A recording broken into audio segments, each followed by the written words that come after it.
السلام علیکم مشاہد حسین صاحب۔ السلام علیکم جی، اور شامی صاحب آپ کو بھی السلام علیکم۔ مشاہد صاحب، یہ جو حسن نصر اللہ کی شہادت ہوئی ہے اور اس کے بعد آج بھی 2-3 کمانڈر ان کو نشانہ بنایا گیا ہے، یہ ہمیں غصہ تو ہے اور خون بھی ہمارا یعنی کھول رہا ہے اور ہم ایک پورا عالم اسلام ایک تڑپ رہا ہے، لیکن یہ ایک ڈیمورلائزنگ معاملہ بھی نہیں ہے کہ کس طریقے سے اسرائیل ٹیکنالوجیکل آگے ہے اور کس طریقے سے وہ نشانہ بنا سکتا ہے اور ہم سب بے بس کھڑے ہیں۔ شامی صاحب، میں سمجھتا ہوں کہ یہ سید حسن نصر اللہ کی شہادت جو ہے، یہ مسلم دنیا کے لیے، مسلم امہ کے لیے شاہ فیصل شہید کے بعد جو ان کو شہادت ہوئی تھی 75 میں، 50 سال پہلے، سب سے بڑا سانحہ ہے اور سب سے بڑا نقصان ہے، کیونکہ وہ بھی ایک مرد مجاہد تھے جو کھڑے تھے فلسطین کے ایشو پر، جنہوں نے سٹینڈ لیا تھا اور ان کو شہید کیا گیا، اور ان کا یہ ہوا ہے۔ اور یہ بالکل صحیح ہے کہ اس وقت نہیں تھی، اس کے بعد آپ کو یاد ہے 73 کی جنگ کے بعد انہوں نے تیل بند کیا امریکہ کا، بالکل، اور سزا دی امریکہ کو کہ آپ نے اسرائیل کی کیوں حمایت کی، اور اس کے بعد لاہور میں اسلامک سمٹ کرائی بھٹو صاحب کے ساتھ مل کے اور سٹینڈ لیا۔ تو یہ ایک ضرور بے بسی ہے، اور لیکن جو عوام ہے، الیٹ ہے اور سٹریٹ ہے، جو میں کہتا ہوں نا الیٹ جو رولنگ کلاس ہے مسلمانوں کی حکومتیں، اور ایک طرف جو ہے عوام جو ہے سٹریٹ جسے کہتے ہیں، اس میں بہت بڑا خلیج آ گیا ہے۔ جو آپ بات کر رہے ہیں جو مزاحمت کی، غصے کی، وہ تو عوام میں ہے، چاہے فلسطینی عوام ہو یا لبنانی عوام ہو یا باقی عرب یا اور مسلمان عوام ہو، لیکن ایک بے بسی بھی ہے، اور اسرائیل نے یہ بھی شو کر دیا کہ ان کی پینیٹریشن بھی ہے ہمارے سسٹم کے اندر انٹیلیجنس کے لحاظ سے، اور میں سمجھتا ہوں اس میں امریکہ ان کے ساتھ پوری طرح شامل ہے۔ انہوں نے کہا تو ہے کہ انہوں نے آرڈر دیا وہاں سے، لیکن جو امریکن سیکیورٹی اسٹیبلشمنٹ ہے وہ پوری طرح اسرائیل کا ساتھ دے رہی ہے، کیونکہ مقصد ان کا صرف حزب اللہ نہیں، مقصد ان کا ایران ہے، ٹارگٹ، اصل ٹارگٹ ہے وہ ایران۔ سر لیکن ایران کے ایران کو مشتعل کر کے جنگ میں گھسیٹنا چاہتے ہیں۔ جی بالکل، لیکن یہ ٹریپ کیا تھا انہوں نے پہلے صدام حسین کو بھی، صدام حسین کو بھی انہوں نے وہ جھانسا دیا، دھوکہ دیا اور ٹریپ کر لیا۔ تو میرے خیال میں ایران اس ٹریپ میں نہیں آئے گا، کیونکہ اس وقت اسرائیل اور امریکہ چاہتے ہیں کہ ایران کو پرووک کیا جائے، اور ایران کے خلاف پھر 30,000 امریکن فوج ہے مشرقی وسطیٰ میں، 2 ایئر کرافٹ کیریئر ہیں، اور پھر یہ مل کے وہ چاہتے ہیں کہ یہ ان کا جس طرح عراق کا حشر کیا تھا انہوں نے، وہ ایران کا کیا۔ سر لیکن اس جھانسے میں تو آ گئے ایرانی صدر، جو ابھی ان کا تازہ ایک بیان آیا، اس میں وہ کہہ رہے ہیں کہ جی امریکی اور یورپی حکام وعدے کر رہے تھے کہ اگر ایران اسماعیل ہانیہ کی شہادت کا رد عمل نہیں دیتا تو جنگ بندی ہو جائے گی، اور اس کے بعد انہوں نے جو ہے وہ حزب اللہ کے سربراہ کو نشانہ بنا لیا۔ یہی میں کہتا ہوں، امریکہ نے، مغرب نے دھوکہ دیا ایران کو کہ آپ بالکل کچھ نہ تحمل سے مظاہرہ کریں، اسماعیل ہانیہ کا جو واقعہ ہو گیا ہے، ہم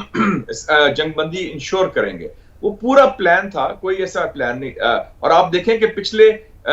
1 سال میں جب سے یہ طوفان الاقصی برپا ہوا ہے 7 اکتوبر سے، $20 ارب کا اسلحہ، $20 بلین اسرائیل کو امریکہ نے دیا ہے۔ ابھی پچھلے ہفتے $8 بلین دیے ہیں، اس سے پہلے $12 بلین دیے ہیں۔ تو یہ ساری ملی بھگت سے ہو رہا ہے جی، اور اس میں میں امید رکھتا ہوں ایران اس میں ٹریک جائے گا۔ اور اب ایران جو ہے نہ آگے بڑھ سکتا ہے نہ پیچھے ہٹ سکتا ہے۔ اگر لوگ اب اس کی طرف لوگ دیکھتے ہیں کچھ کر کے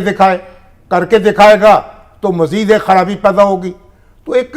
آخر ہم نکلیں گے کیسے اس مخمصے سے؟ خبر یہ آئی کہ آیت اللہ خامنہئی کو محفوظ مقام پر منتقل کر دیا گیا۔ وہ اپنے ملک کے اندر اب لوگ محفوظ نہیں ہیں، تو یہ ہم صورتحال سے کیسے نکلیں گے؟ ایک تو میرے خیال میں شامی صاحب، ایٹ لیسٹ ہماری زندگی میں یہ ایک نہ ختم ہونے والی جنگ کی طرف ہم بڑھ گئے ہیں مشرقی وسطیٰ میں۔ اب عدم استحکام، تشدد اور مزاحمت بڑھے گی اسرائیل کے خلاف، اور میرا نہیں خیال کہ time is on the side of Israel, Israel کو بڑا مہنگا پڑے گا۔ اور دوسرا میرے خیال میں ایران ایک فیصلہ کر لیا ہوگا اب تک کہ وہ انہوں نے بھی نیوکلیر بم بنانا ہے، اور اس میں ایک ہی طریقہ ہے۔ مجاہد صاحب، سر معذرت تھوڑا کم ہے، ہم امید کرتے ہیں آنے والے دنوں میں اس پہ دوبارہ آپ کو لیں گے، بات کریں گے۔ بہت بہت شکریہ۔ کیسا محسوس کر رہے ہیں سر؟ غائب رہے، ہم نے مس کیا آپ کو، ہم نے مس کیا آپ کو، آپ کی طبیعت کیسی ہے؟ ہاں بس ایک مرض کا حملہ ہوا بڑا خوفناک، اور اللہ نے کرم کیا، شہر کا بہترین اسپتال جو ہے ڈاکٹر اسپتال، اور اس میں بہترین ڈاکٹر جو ہیں انہوں نے علاج کیا، اور ہمارے بچے جو ہیں، ہمارے عزیز جو ہیں، ہمارے دوست جو ہیں، اور احباب جو ہیں، رشتہ دار جو ہیں، اور سننے والے ہیں، دیکھنے والے ہیں، سب کی دعائیں جو تھیں انہوں نے بس آسمان اور ہمارے درمیان ایک سمجھے ایک مضبوط تعلق قائم کر دیا، بالکل، اور اب آپ کی خدمت میں حاضر ہیں۔ الحمدللہ سر۔ اب دیکھیں ڈاکٹر جاوید اصغر صاحب، ڈاکٹر سرور چودھری صاحب، ڈاکٹر غیاث النبی طیب صاحب، ڈاکٹر شہر یار صاحب، ڈاکٹر عمار سرور چودھری صاحب، ڈاکٹر عدیل اصغر صاحب، یعنی تمام ڈاکٹر جو ہیں بس ان کی جو محنت اور ہمت سے نا یہ جو ہے صحت یابی جو ہے ممکن ہو سکی اللہ تعالیٰ کے کرم سے، اور اب واپس ہیں۔ اور اس دوران میں اب اپنا تو معاملہ تھا ہی، لیکن جیسے حسن نصر اللہ جو ہیں ان کو جس طرح شہید کیا گیا اس نے درد کی شدت میں اضافہ کر دیا، اور بس لیکن ایک اچھی خبر یہ مجھے اس دوران ملی کہ جو شہباز شریف صاحب کی تقریر تھی یو این او میں، جی ہاں، وہ بہت اچھی تقریر تھی، تقریر بھی اچھی تھی سر، سب سے زیادہ دیکھی بھی گئی، اس نے ریکارڈ قائم کر دیا، بہت بھرپور طریقے سے اظہار کیا، جی ہاں، فلسطین کے معاملے میں، کشمیر کے اسرائیل کے معاملے میں، کشمیر کے معاملے میں،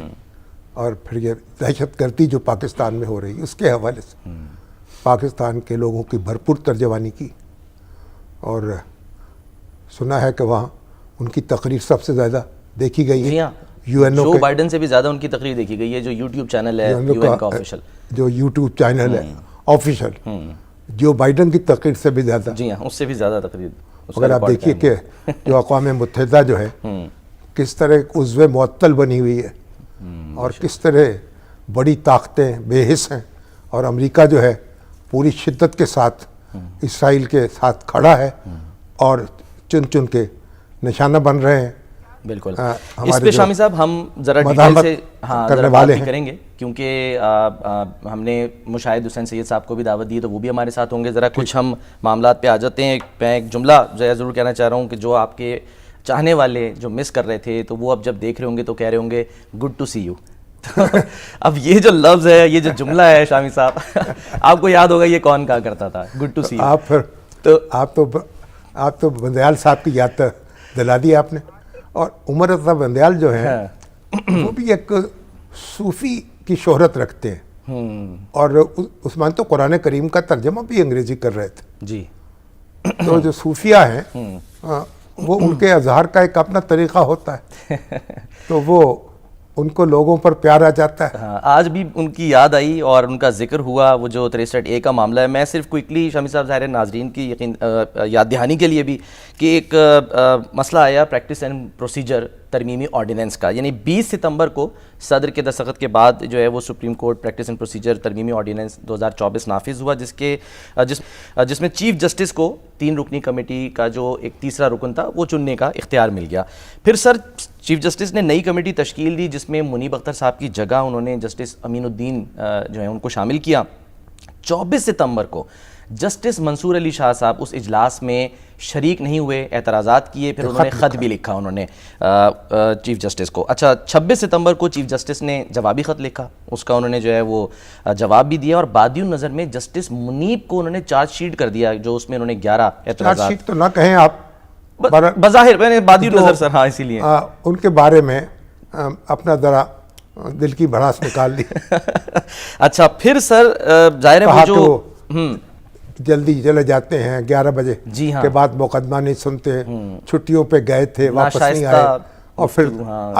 دیکھیں یہ ساری باتیں، میں ایک بات عرض کروں آپ سے۔ جی سر، یہ اب جو سماعت ہو رہی ہے